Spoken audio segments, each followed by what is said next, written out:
Γεια σας, καλώς ήρθατε στο κανάλι μου. Καλώς ήρθατε σε ένα ακόμη μάθημα. Όπως ίσως καταλάβατε, τελείωσα το διδακτορικό μου, γι' αυτό και τώρα ανεβάζω βίντεο πιο συχνά. Και φυσικά ανεβάζω βίντεο γραμματικής που ξέρω πόσο πολύ σας αρέσουν. Αφού μάθαμε στα προηγούμενα βίντεο πώς σχηματίζεται ο αόριστος και ο παρατατικός και πότε χρησιμοποιούνται αυτοί οι δύο χρόνοι, σήμερα θα περάσουμε στον απλό μέλλοντα της ενεργητικής φωνής ή αλλιώς στον μέλλοντα στιγμιαίο. Δηλαδή στον χρόνο που χρησιμοποιούμε όταν θέλουμε να πούμε πως θα κάνουμε κάτι στο μέλλον για μία μόνο φορά. Πάμε να δούμε πώς σχηματίζεται ο συγκεκριμένος χρόνος. Ας αρχίσουμε με τα ρήματα της πρώτης συζυγίας. Δηλαδή τα ρήματα που στο πρώτο πρόσωπο, στον ενεστώτα, τελειώνουν σε ωμέγα χωρίς τόνο. Τα ρήματα της πρώτης συζυγίας που στον ενεστώτα τελειώνουν σε νο, ζω, θω, στον απλό μέλλοντα τελειώνουν σε σω. Πριν από το ρήμα μας, στον μέλλοντα βάζουμε το θα. Άρα, πληρώνω, θα πληρώσω. Αρχίζω, θα αρχίσω. Νιώθω, θα νιώσω. Τα ρήματα που στον ενεστώτα τελειώνουν σε ζω, γω, χω, χνω, κο και σκο, στον μέλλοντα τελειώνουν σε ξω. Κοιτάζω, θα κοιτάξω. Ανοίγω, θα ανοίξω. Τρέχω, θα τρέξω. Φτιάχνω, θα φτιάξω. Μπλέκω, θα μπλέξω. Διδάσκω, θα διδάξω. Όπως ίσως παρατηρήσατε, τα ρήματα που στον ενεστώτα τελειώνουν σε ζω, στον απλό μέλλοντα τελειώνουν είτε σε σω, είτε σε ξω. Αυτό θα το δούμε όμως αναλυτικά σε ένα άλλο βίντεο.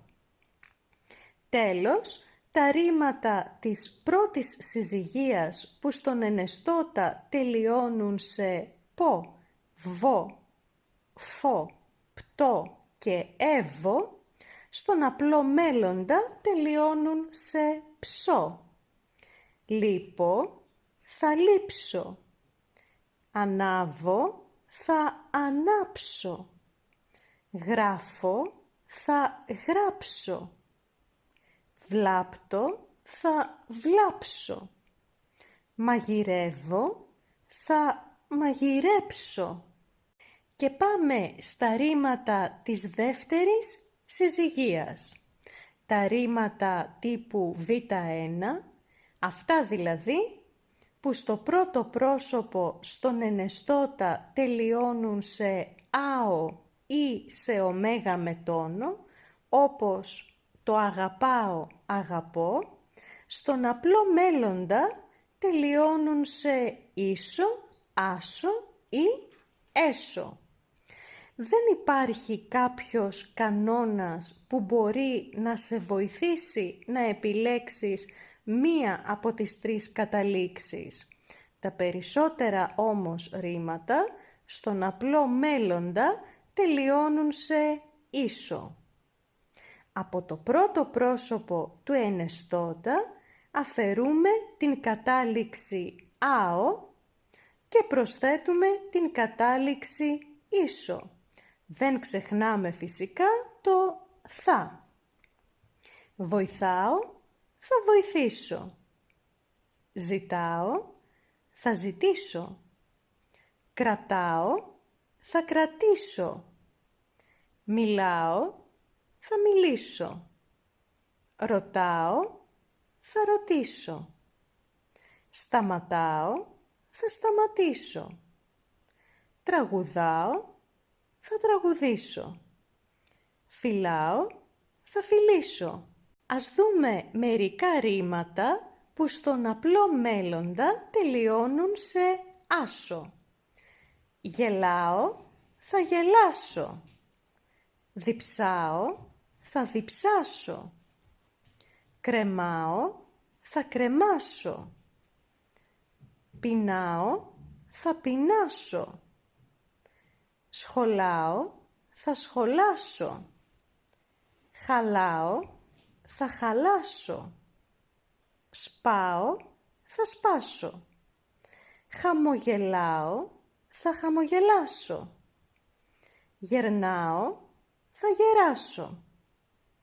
Κερνάω, θα κεράσω. Ξεχνάω, θα ξεχάσω. Περνάω, θα περάσω. Και μερικά ρήματα που τελειώνουν στον απλό μέλλοντα σε έσω. Φοράω, θα φορέσω. Πονάω, θα πονέσω. Παρακαλάω, θα παρακαλέσω. Υπάρχουν και ορισμένα ρήματα του τύπου Β1 που στον απλό μέλλοντα τελειώνουν σε ήξο ή άξο. Ευτυχώς είναι λίγα. Για παράδειγμα, πηδάω, θα πηδήξω. Φυσάω, θα φυσήξω. Βουτάω, θα βουτήξω. Πετάω, θα πετάξω. Φυλάω, θα φυλάξω. Και πάμε στα ρήματα τύπου Β2. Τα ρήματα δηλαδή που στο πρώτο πρόσωπο του ενεστώτα τελειώνουν σε ωμέγα με τόνο. Τα ρήματα αυτά στον απλό μέλλοντα τελειώνουν σε ίσο ή έσω. Για να δούμε. Ακολουθώ, θα ακολουθήσω.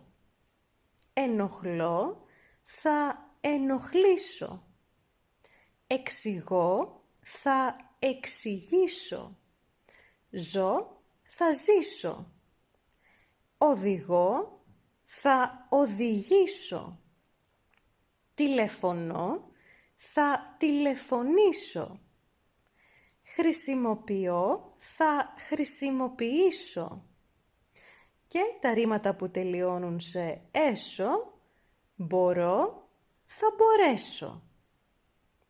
Καλώ, θα καλέσω. Επενώ, θα επενέσω. Συγχωρώ, θα συγχωρέσω. Διαιρώ, θα διαιρέσω. Εξαιρώ, θα εξαιρέσω. Αποτελώ, θα αποτελέσω. Αφαιρώ, θα αφαιρέσω. Εκτελώ, θα εκτελέσω. Φυσικά υπάρχουν και ανώμαλα ρήματα. Θα τα δούμε όμως σε ένα επόμενο βίντεο. Πολλά μάθαμε σήμερα και είμαι σίγουρη πως κουράστηκες. Θα περάσουμε όμως τώρα σε κάτι πιο ευχάριστο. Όλα τα ρήματα στον απλό μέλλοντα κλείνονται με τον ίδιο τρόπο. Έχουν δηλαδή τις ίδιες καταλήξεις ανεξάρτητα από τη συζυγία τους. Ας δούμε ένα ρήμα πρώτης και ένα δεύτερης συζυγίας. Θα διδάξω εγώ, θα διδάξω. Εσύ θα διδάξεις. Αυτός, αυτή, αυτό θα διδάξει. Εμείς θα διδάξουμε. Εσείς θα διδάξετε. Αυτοί, αυτές, αυτά θα διδάξουν ή θα διδάξουνε. Το ρήμα μπορώ είδαμε πως είναι τύπου Β2 και έχει τις ίδιες καταλήξεις με το ρήμα διδάσκω που είναι τύπου Α. Εγώ θα μπορέσω. Εσύ θα μπορέσεις. Αυτός, αυτή, αυτό θα μπορέσει. Εμείς θα μπορέσουμε. Εσείς θα μπορέσετε. Αυτοί, αυτές, αυτά θα μπορέσουν ή θα μπορέσουνε. Ας δούμε τώρα πότε και πώς χρησιμοποιείται ο απλός μέλλοντας.